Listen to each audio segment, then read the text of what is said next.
No, Jeff. Okay.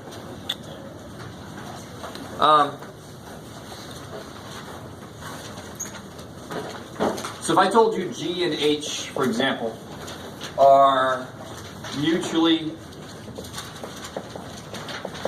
exclusive, what the hell does that mean? What happens? It can't ever occur at the same time. Okay, good. What happens to G? Can't occur at the same time. What's that, Dave? H doesn't affect G. What happens to H? No, careful. Oh, H, so that's really totally affects G. Totally. Right? If you can be a caterpillar or a shoe, right? Can't be both. Can't be both. I like it. So if you are a caterpillar, what's the probability that you are a shoe? Whatever it used to be, it don't matter. Now it's 0. Right? All right. So don't get those confused. But what can I write more technically here? What can I say about probabilities? Probability of G and H equals 0. And what are G and H? I don't care. Whatever the letters they give you, E and F, A and B. If I know those are mutually exclusive, I can automatically write this. There's more than likely some reason they're telling me that, right? So that shows up in some equation later in the problem. I know it's 0. So if I ask you right now, let me see. And let me say, so this is bam. This is true, bam. Whatever G and H, that could be F and D, A and C, Y and who cares? Right? It's the same thing. So if I also told you, if I told you this, and I told you this, and I ask you what's the probability of G given H? 0. Well, let me step through it. Help me catch up to you. What's that formula for that? G and H over... Man, parentheses and G's, man. Probability of G and H over the probability of H. Well, what's the probability of G and H? 0, because they told me there were. So that sounds exactly like the problem you asked me about, right? Yeah. I just changed the letters to protect the innocent. Now, let's talk about the other kind of thing. The other kind of thing they can tell you. So if they tell you mutually exclusive, bam. W and L are mutually. Okay. P, W, and L is 0. Keep going, problem. You know. So what if they tell you that two things are independent? Or they say C and M are independent events. Okay, cool. So in English, one happening does not affect the probability that the next M. Night Shyamalan movie will suck. I mean, one happening does not affect, is it A or E? I don't know. I don't teach freaking. One happening does not affect the other probability of happening, right? That's what the idea is behind independent. Now, can you do something like we did here? Can you write something more technical about the probabilities? Probability of C given M is equal to the probability of C. Yeah. What that says is M happened. Did C give a shit? No. C stayed the same. It's like that's nice now. Right? I really am trying. All right. Because people really, really have trouble with this one. And when I ask you, are these two independent? You cannot answer that by, well, you could be a child and you could go on a marine trip. No, you can't answer that question with a paragraph of words. You answer that question with math. Show me that that is not equal to that if you think that they're dependent. Do you see what I'm saying? You can't argue, well, some C's can be M. No, you can't argue. You can't. You got to show me the math. Or and probability of M given C equals. Probability of M. Yeah, they don't affect either. One of them don't affect the other. So if a problem says this, you immediately write both of these, and if either one of them shows up in the work, you know what to put there, right? All right. So they said probability of M is 0.2 and the probability of C is 0.6. What's the probability of C and M?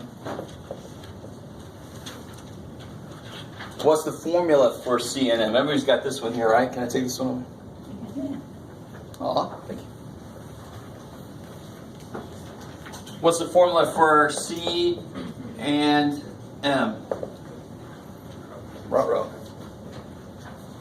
Probability of C, for example, times the probability of M given C. For example, that's one way to write it. We stopped there for a second. This is one of the last things we did last time. Where the hell that should come from? Well, it came from, what is this?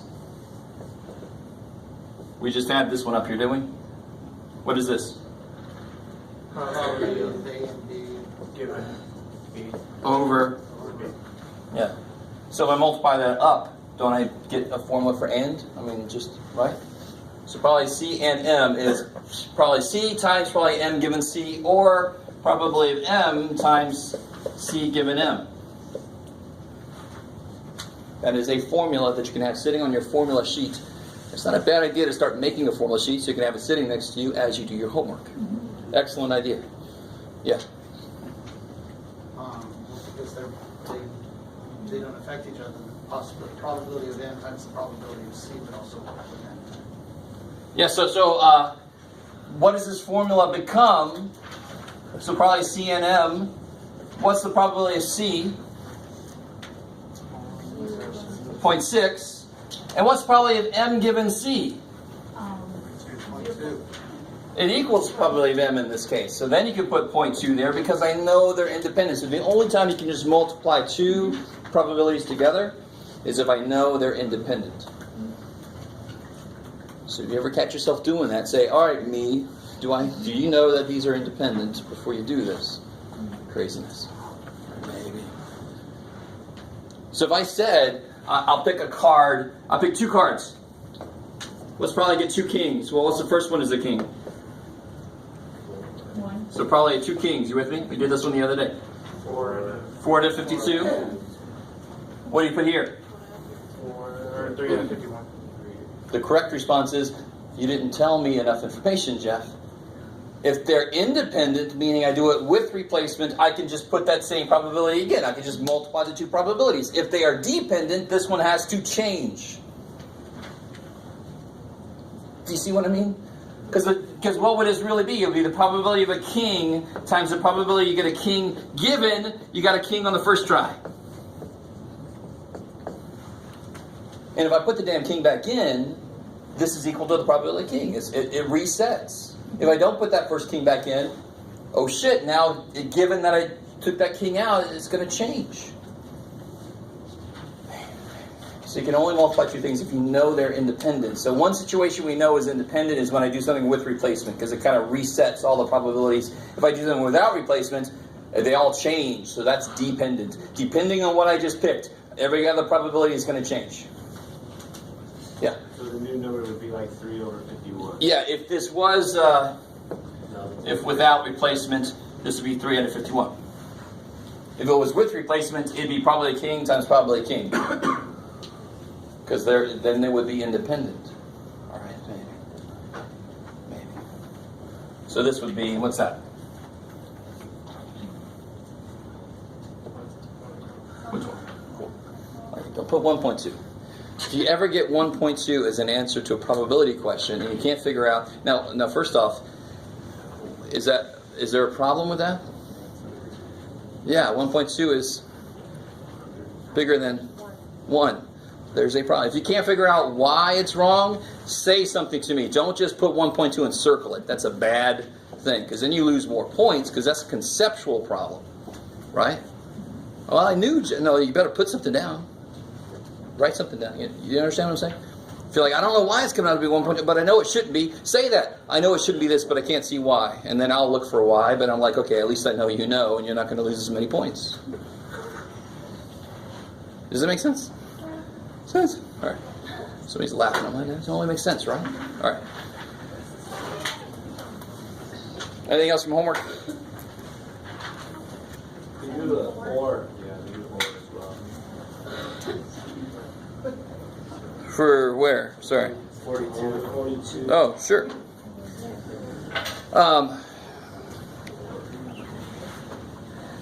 So, what is the formula for OR? Let's say probably A or B. What's that formula? Probability of A plus the probability of B minus the probability of A plus and B. So OR is essentially add, right? And is essentially multiply. Why do I say essentially or basically, whatever? Because I might have to make an adjustment. This is basically add, but this is an adjustment in case I count somebody twice. If I told you A and B are mutually exclusive, mut X. Can you shut the door? Thanks, man. Well, does that have any bearing on this? You don't have to subtract the possibility of A and B. because Yeah. it's 0. Two ways to look at it. I hate the book sometimes makes it sound like it becomes a new equation. It becomes that equation. Because this is just becoming 0. It's still there. It's just the value of this is 0. So the only time you can straight up add two probabilities to get an OR is if they're mutually exclusive. I like it. So let me ask you this. Separate thing. If probability of C is 0.7 and the probability of B is 0.4, can't they be mutually exclusive? Could those be mutually exclusive? I love this question, so I should warn you. If they were mutually exclusive, so if they were, mut X, if yes, that would mean that probably C and B would be what? 0. So what's probably C or B? It'd be probably C plus probably B minus 0, right? But what do you get when you add those two? 1.1. Holy freaking shit. Is that allowed? I really want to make this. You understand why? Does everybody understand why? Because that's not 1.1%. That is 110%. Which is a psychological thing we can say to each other. Come on, give it 100%. All right, I'll push past. That's a psychological thing, right? But it's not a computational thing. That made a damn bit of sense. 100%, and you got anything left? No, you can't give any more. Too bad. But it's a psychological thing. That's true. I don't want to make it weird. I give 100% every time. I tell coach I do that. I'm like, that's fine. But you can't do that with freaking things. I'm sorry. Right? So, do you understand what's going on here? So, could they be mutually exclusive? Could they be? If they were, it leads to what? A problem. So, could they be? No, they could not be. Do you guys see? All right, I like it. Maybe. This is related to a question on this little practice thing we're doing today, which is related to a question that will be on the actual thing. Yay. Sounds great, Jeff. Thanks, man. All right, anything else from homework specifically? Oh, yeah. Let me put this up here. This is that emotional index score, right?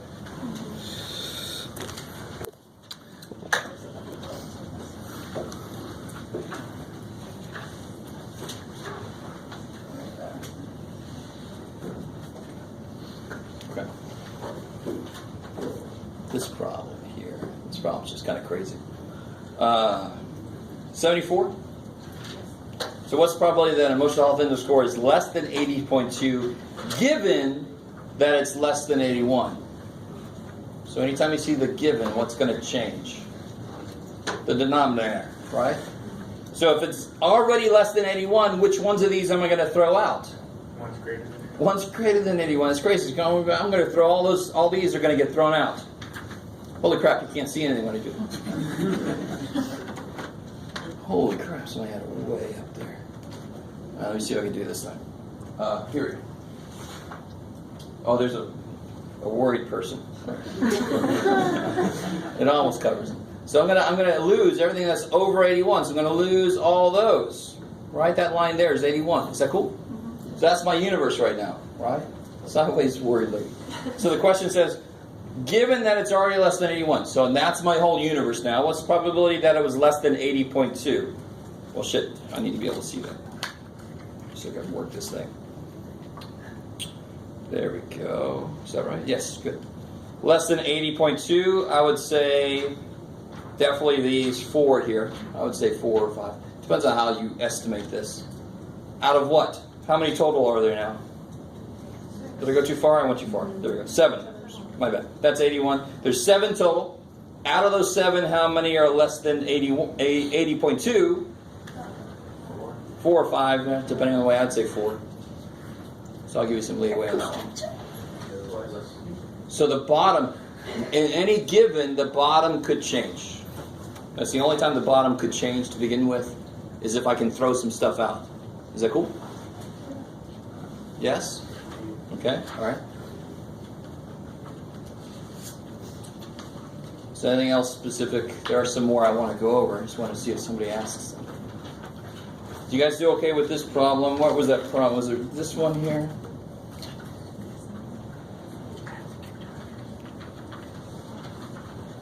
You guys done that problem yet? All right, let's do this problem together. Let me see if I can't. Oh, it's going to have to be there. It's too bad, Jeff. Yeah, Jeff, you got an online book, but you're using this. Oh, well, I'll get over it. All right. So the very first set of homework problems actually is all about getting used to how to write symbols just by themselves. And the reason they do that is because of this kind of problem. They give you a lot of percentages and they give you all the C, B, and A and crap. You have to be able to take the percentages they give us and write the symbols for what they mean, or else you don't know what to do with them. In the formulas, for example, right? So, that's the problem we're doing. Can you put it home? That's 61. Well, how can I write that in symbols? What does it relate to?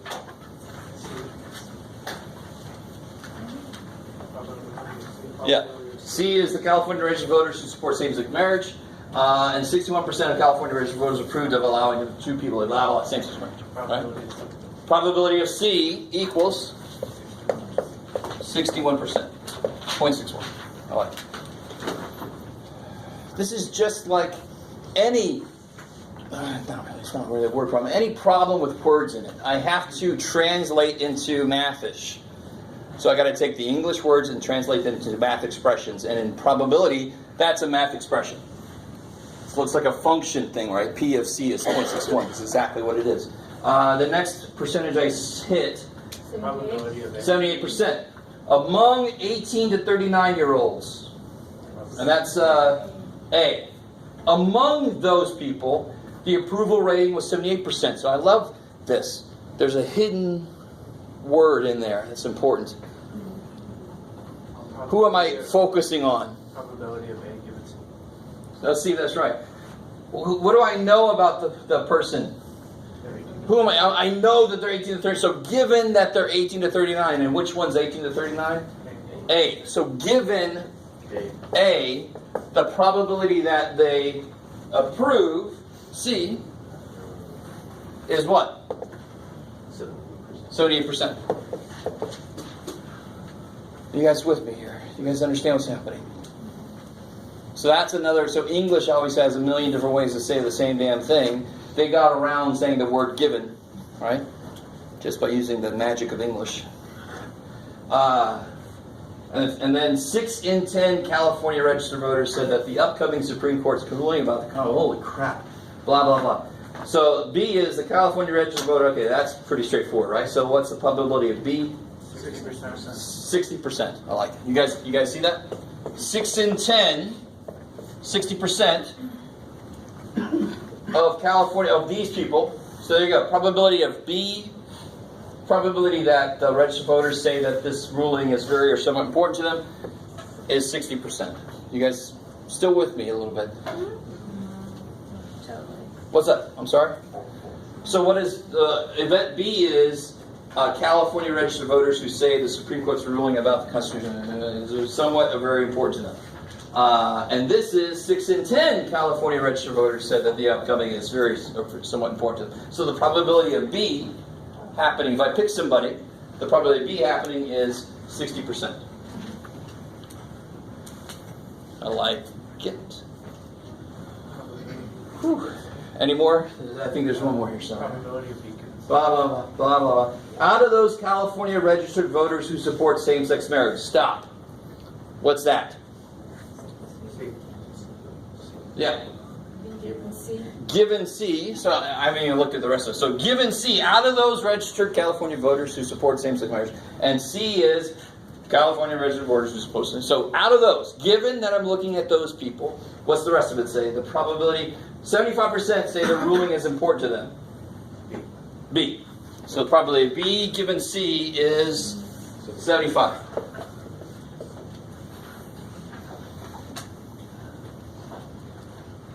That I haven't answered any questions yet. That was just getting ready for the questions to be thrown at me, right? That's the translation between English and Mathish. And now they're going to ask me, find the probability of C. Well, damn.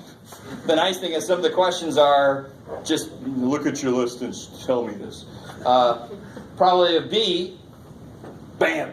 Probability of C given A, bam. I mean, so the first three are like, we're sorry we made you do so much work before you answered any questions. We'll make the first three questions exactly what your work was. You kind of with me? Maybe? But then the fourth question is the interesting question, of course. Was it frozen? Probability of, oh crap, where'd it go? It's way down here. Probability of B given C. Do I know that one? Yeah, I do know that one. Yeah. Well, none of them are interesting. Screw it. They should have said, what's the probability of A given C? Now that would be interesting. That would be a little too interesting, actually. You couldn't even answer it. Let's see. C given B. You can answer that one. Let's try that. I'm going to add a question on there because they didn't have a very interesting question. All their questions were just, I didn't think about that. They all were. Shit. This is not one of the ones that we figured out, is it? Too bad for us. What's this equation require? So, this is a true thing about all of math. You write the equation related to what they're asking you, and you step back and you see, what do I know, what do I not know? That's what you almost always do in certain situations, right? I love how I say that. Almost always in certain situations. 100% of the time, it works 60% of the time. Reference? There you go. All right. Ron Burgundy, sorry. Right, Anchorman. What does this formula require? What's this formula for this?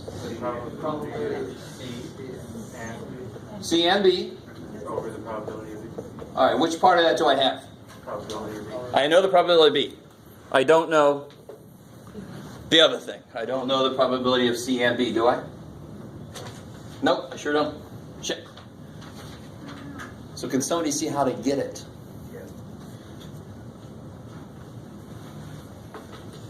What other thing up there would involve what I need? B given C. B given C. It kind of makes sense that these seem like they should be related somehow. They're not really. This is sort of going into the Bayes theorem kind of stuff. I don't know if you guys ever heard of Bayes, but don't worry about it if you haven't.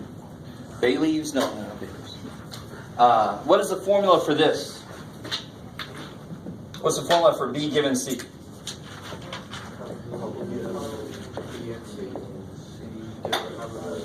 Over the probability C. Can I solve for this? What's probability C? 0.61. And what's probability of B given C? 0.75. Can I solve for probability of A and B? Yes, you can, right? You just multiply to solve for it. Do you see what I'm saying? That would be the next level to this kind of problem is I ask you a question that you can get what you need for it from something else I told you. Yes, sir? Where did A come from? Who? A. Oh, I'm sorry. My brain is just going back to general B and C. Thank you. So I can solve for B and C. And why is that good? Because that's what I need for that. Do you guys see that? So both of these have the same top, of course. B and C is the same as C and B. Of course, it's just algebra now, right? This is what X used to be in algebra. But now we're starting to realize, like this whole thing, remember this? That whole thing is a variable. I'm going to replace the whole damn thing with a number. The few of you that didn't do that, that's bad. Hopefully you're past that, right? Same thing here. This whole thing is a number. I can replace it with a number. So I can solve for it by multiplying that up, right? And what do you get? Like 0.457. Somebody do it? Is that what you get? Oh shit, you don't even know.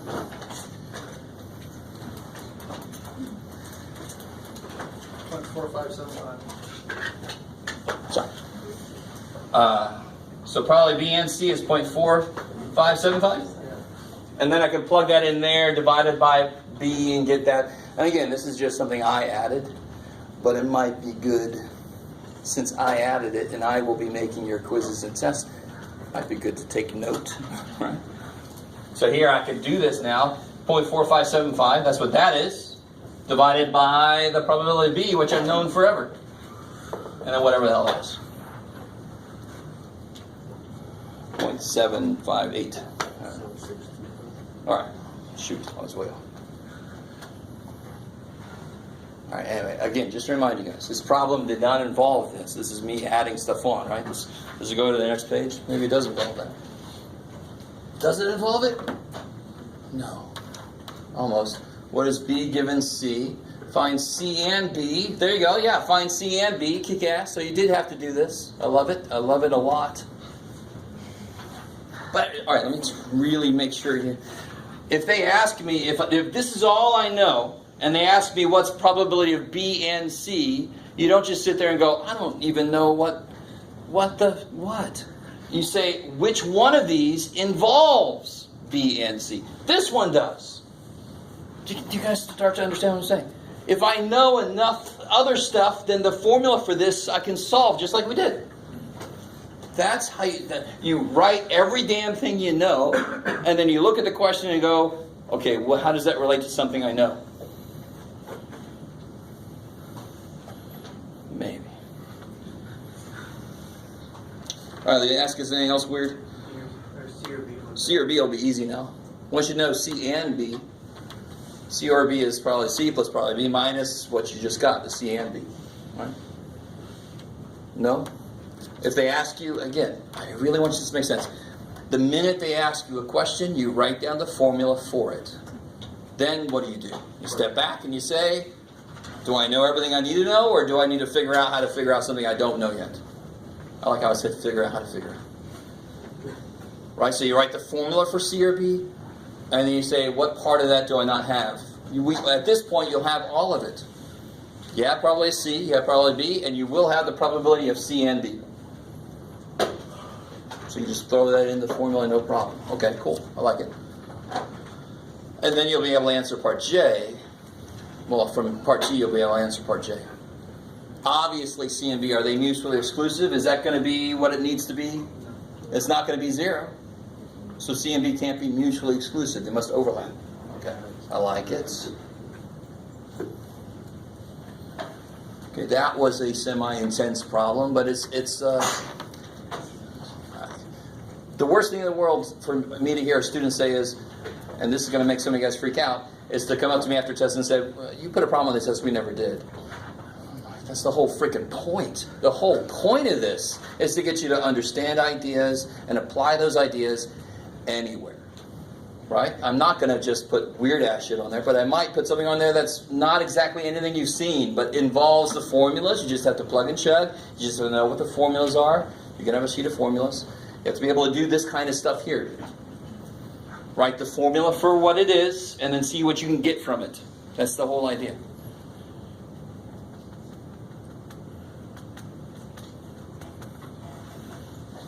Okay.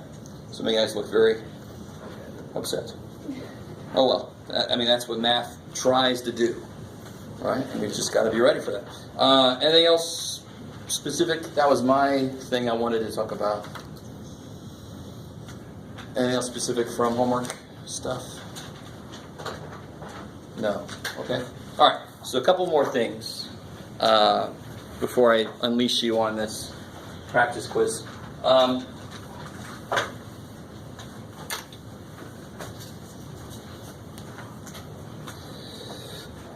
So just to remind us, let's do a real quick example, a real quick, oh shoot, we're going back to this, aren't we? Oh well. I can't do cards because there's several people that don't know cards. Let's say I had 4 red and 6 blue poker chips. Let me just make it real quick. Let's make it, oh Jeff, and 10 green.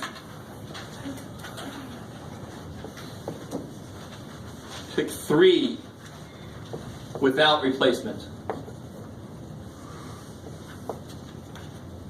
What's the probability I get a blue, and a green?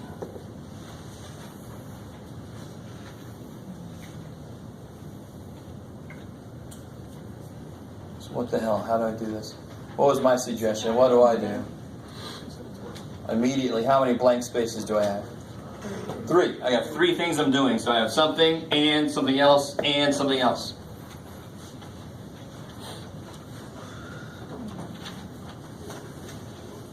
So it's probably the first dude. Probably I get a blue. 6 blues out of 20 chips, and then do I put it back in? No. Shit. So now probably the next one's blue. 5 out of 19. So that's probability of blue times probability of blue given that I picked a blue, right? And now it's probably that the last one's green is going to be out of 18. Did I lose any greens? No. So there's still 10 greens.